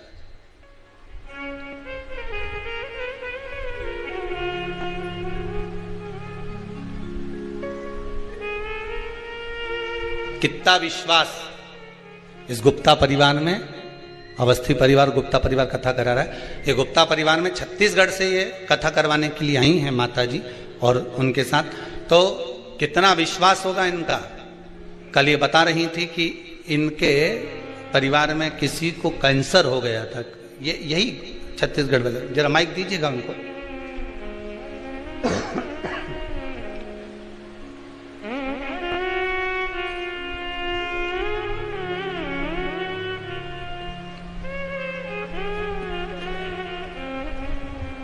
नमस्कार।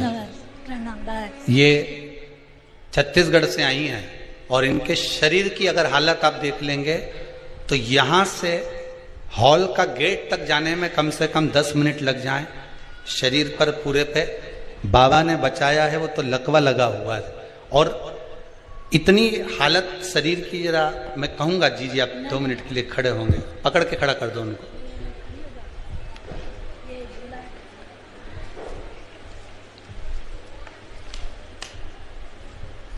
शरीर की हालत ही है। उसके बाद भी विश्वास नहीं आ रहा, और विश्वास नहीं आ रहा, पति से एक ही बात कही कि एक बार शिव पुराण की कथा करवाना है। और पति को भी कहूंगा मन करके कि आप भी खड़े होइए एक बार उनके पास में। आपको भी मैं धन्यवाद दूंगा कि सेवा का फल क्या होता है, एक पति पत्नी का संबंध क्या होता है, इन्होंने निभाया। बहुत बहुत साधु बात है। केवल एक प्रश्न के चक्कर में इन्होंने शिव महापुराण की कथा करवाई कि इनके कोई रिश्तेदार को कैंसर हो गया था और डॉक्टर ने, जरा उनकी मुंह से सुनना चाहूंगा। मेरे भैया हैं, बड़े भैया, दूसरे नंबर वाले भैया, उनको कैंसर हो गया था जी। उनको तो उम्मीद ही छोड़ दिए थे वो अपना कि मैं नहीं है। तो हम लोग बोले कि भैया आप श्री शिवाय नमः तुभ्यम का जाप कीजिए, बाबा जरूर ठीक करेंगे। और वो इतना मन से अपन जाप किए हैं कि आज हर उनका नॉर्मल रिपोर्ट आया है। बाबा की कृपा। बता रही थी कि भोजन भी नलियों से दिया। अभी 8 दिन पहले निकला है, नली से कर रहे थे इतने दिन तक। साल भर से नली में खाना खाए। 1 साल से नली से खाना जा रहा था, अब तो ठीक है, नली निकाल दी। हाँ। बस बाबा की कृपा। बैठिए। इतना विश्वास शिव के ऊपर है।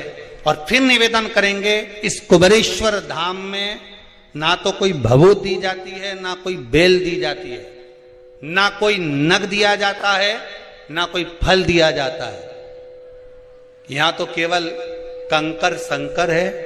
एकांत में बैठो, श्री शिवाय नमस्तुभ्यम का जाप करो, आए हो सेवा करो, बन सके उतना भजन करो, और बाबा से विनती कर कर जाओ, 3 महीने में वापस बुला लेता है। ये है ही बाबा का।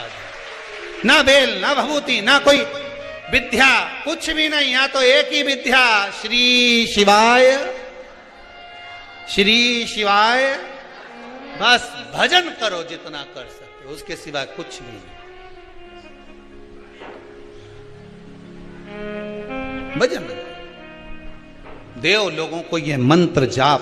हम तो आपसे भी कहेंगे कि दुनिया के लोगों को अगर आप धन नहीं दे सकते, किसी को कुछ दान नहीं कर सकते, तो नाम का दान तो दे सकते हो।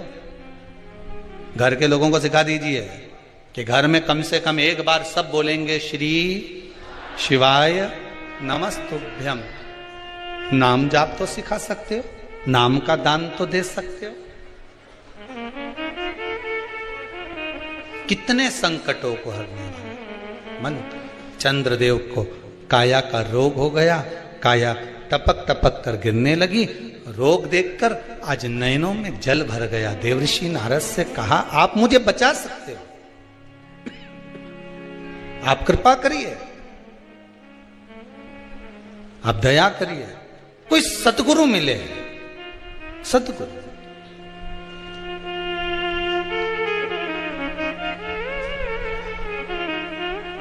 पर गुरु भी गुरु जैसा होना चाहिए हो।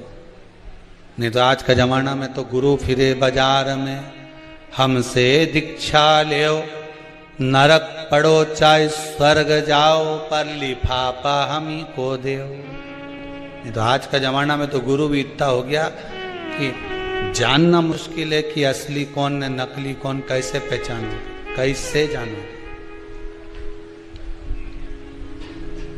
कैसे पहचानो।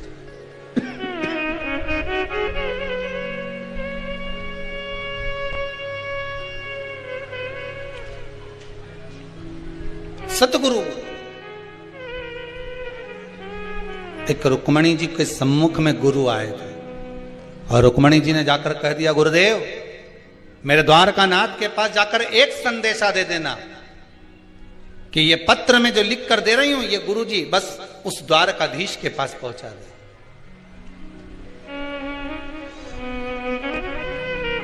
बस ये पत्र पहुंचा दे, बाकी के सब तो वो द्वारकानाथ देख लेगा। मैं तो द्वार द्वार पर हारी, पर सब कोई मिलते भिकारी। हो एक दाता द्वारिका नाथ, मुझे तेरे पास बुला ले। तेरी नहीं हे मेरे बाबा, तेरी माला जपूंगी दिन रात, मुझे तेरे पास बुला ले। गुरु मिले, सतगुरु मिले, ऐसा मिले कि आपके हृदय की डोर को जो परमात्मा से बांध दे, हृदय की डोर को परमात्मा से बांध।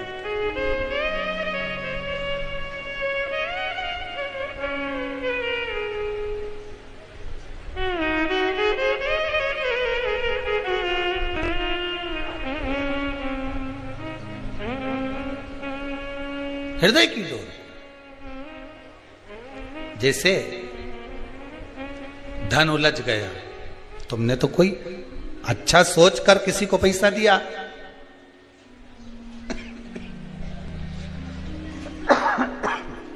अच्छा सोचकर किसी को धन दिया,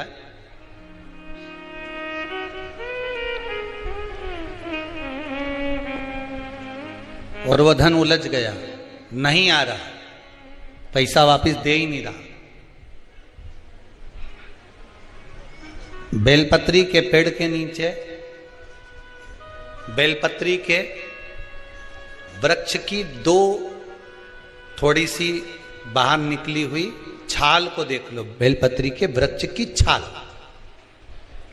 उस छाल पर कच्चा जो सूत होता है, धागा होता है ना, कच्चा धागा, सफेद कच्चा सूत, उस धागे को बेलपत्री की छाल पर 7 बार घुमा लो। चारों तरफ मत घुमाना, नहीं तो चारों तरफ धागा लेके घूम जाओ। बेलपत्री का जो वृक्ष होता है उस वृक्ष की छाल पर 7 बार घुमा लीजिए। ये केवल शरद पूर्णिमा का ही उपाय है, इसके बाद नहीं करना है, केवल एक ही दिन होगा। बेलपत्री की छाल पर उसको घुमा लीजिए 7 बार घुमाकर, जब वो जनेऊ की तरह हो जाएगा ना, उसको उतार लीजिए। बेलपत्री के वृक्ष के नीचे घी का दिया लगाइए, हाथ में उसको रख लीजिए।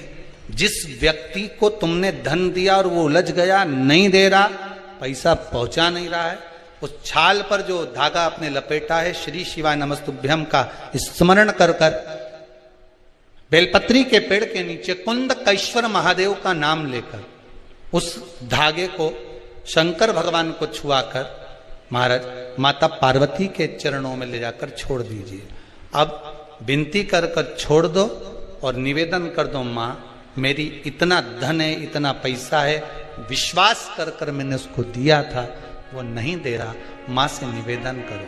फिर कहेंगे संसार वालों के सामने जाकर रोगे तो दुनिया के लोग हंसी उड़ाएंगे। आप किसी से कह दो मेरा 5 लाख रुपए वो लेकर भाग गया, दिया काहे को, हमसे पूछा था, हमने कहा था। दुनिया के लोगों के सामने जाकर कहोगे तो हंसी उड़ाएंगे, अच्छा है लेकर भाग गया, अच्छा है डूब गया। हमें किसी के सामने नहीं रोना।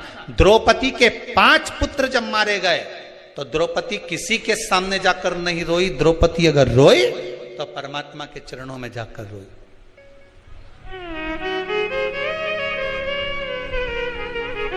उत्तरा का गर्भ जला, ब्रह्मास्त्र छोड़ा गया, उत्तरा कहीं जाकर नहीं रोई, सीधे भगवान के चरणों में जाकर। भगवान ने पूछा हुआ क्या? उत्तरा कहती मेरा गर्भ जल रहा है, ब्रह्मास्त्र आ रहा है। अगर संसार वालों के कहने में पड़ी रहती तो उत्तरा का गर्भ भी नष्ट हो जाता, पर भगवान के चरणों में चली गई। भगवान ने अंगुष्ठाकृति धारण करी, गर्भ में जाकर परिक्रमा करी, उत्तरा के गर्भ में पहुंच गए। जो बालक प्रविष्ट हुआ परीक्षित हुआ, आते सी जन्म लेते सी जिसने परीक्षा करी वो परीक्षित हो गया। श्रीमद् भागवत में लिखा है। संसार वालों के आगे जाकर रोगे तो दुनिया के लोग हंसी उड़ाएंगे, पर परमात्मा के आगे जाकर कहोगे, परमात्मा हंसी नहीं उड़ाता, परमात्मा उस कार्य को सिद्ध करता। उसके सामने जाकर बोलो तो तुम बोलो ही नहीं और परमात्मा के सम्मुख में और कहो कि मैंने तो सबके कह दिया, सबसे फोर्स लगा दिया, सबसे सोर्स लगवा दिया, ये करवा दिया। परमात्मा से जाकर निवेदन करो कि मेरा धन उलझा है, मेरा धन मैंने विश्वास रखकर करा था, दे दिया था, मां अब आपको देना है। भगवान शिव की कृपा से वो पहुंचा दीजिए, आएगा। एक पूर्णिमा पर करके देखने में क्या जा रहा है? शरद पूर्णिमा पर किसी भी समय पर कभी भी करो, पर करो। उलझा हुआ धन मां सुलझा दे, वापिस लाई। उलझ गए चंद्रदेव के आंखों में अश्रु। मुझे काया का रोग हो गया, काया मेरी टपक टपक कर नीचे गिर रही है। देवऋषि नारद आप सुलझा सकते हो, कोई सदगुरु होगा सुलझाने का प्रयास करेगा, कोई सदगुरु।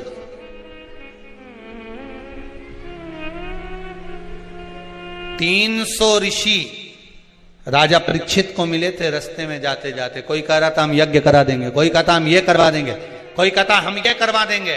राजन तेरे पास 7 दिन है। राजा ने मन में सोचा अगर यही सब करता रहा तो भगवान कहां से मिलेगा, नहीं कराओ। बड़ के पेड़ के नीचे, वट वृक्ष के नीचे जाकर राजा बैठ गया सुखदेव जी महाराज के चरणों में। सुखदेव जी ने कथा कहना प्रारंभ कर दी, राजा ने सुनना प्रारंभ कर दी। 7 दिन पूर्ण हुए और राजा को भगवान का दर्शन हो गया। बस यही सुख है। भटकोगे तो भटकाने वाला ढेर मिलेगा, हम भटकना नहीं। अब सौंप दिया इस जीवन का सब भार तुम्हारे हाथों लगा।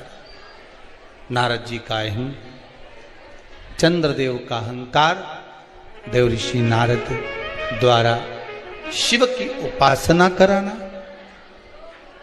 विनय करवाना कि शंकर का अनुमोदन करोगे, शिव का स्मरण करोगे तो सुख तो मिलना ही है। सुख अवश्य मिलेगा। महाराज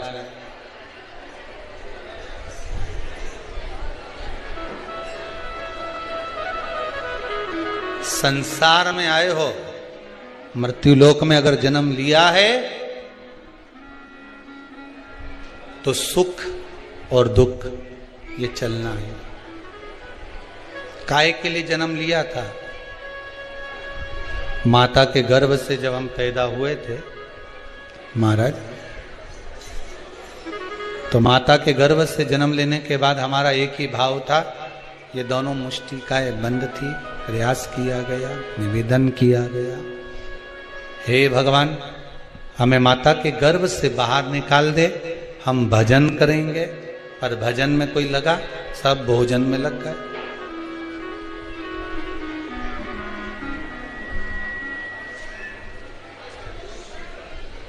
चाबी ढूंढने निकले थे, अलमारी के पीछे चाबी ढूंढ रहे थे, मालूम पड़े छिपकली मिल गई। क्या होता? ढूंढ क्या रहे थे? चाबी। पकड़ाई में क्या आ गई? दुनिया में कोई व्यक्ति ऐसा है जो छिपकली ढूंढेगा कि छिपकली पकड़ेगा? अरे बोलो तो सही। वो क्या ढूंढ रहा था? चाबी। मिल गई छिपकली। यही जीवन है। ढूंढने आए थे भगवान का नाम, ढूंढने आए थे भगवान का भजन, ढूंढने निकले थे कि आत्मा की शांति हो, आनंद की अनुभूति हो, आनंद ढूंढने के लिए निकले थे। मिला?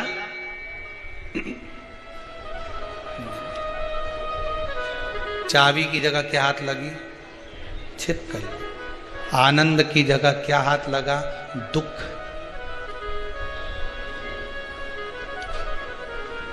कितने बड़े बड़े संत, कितने बड़े बड़े साधु, कितने बड़े बड़े तपस्वी, कितने बड़े बड़े विद्वान, ज्ञानवान, जो विद्वत्ता में भी परिपूर्ण है, वो भी क्या ढूंढने निकले थे? संत बनकर क्या ढूंढना है? भगवान। क्या ढूंढने निकले? जम के बोलो जरा। भगवान को ढूंढने निकले, आनंद ढूंढने निकले कि मुझे परमात्मा मिलेगा। मैं अगर वन में जाकर तप करूंगा परमात्मा मिलेगा, मैं पर्वतों पर जाकर बैठ जाऊंगा परमात्मा मिलेगा, मेरे मन की शीतलता मिलेगी, मुझे आनंद की अनुभूति होगी, मुझे भगवान मिलेगा। चाबी ढूंढने निकले थे, हाथ में क्या आ गई? जम के तो बोलो, छिपकली। सुख ढूंढने निकले थे, हाथ में क्या आ गया? केवल दुख।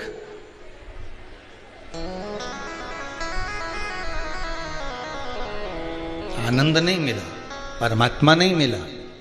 तो किसी ने पूछा कि हम भगवान को ढूंढने निकले थे, फिर भगवान हमें क्यों नहीं मिल रहा, क्यों प्राप्त नहीं हो रहा?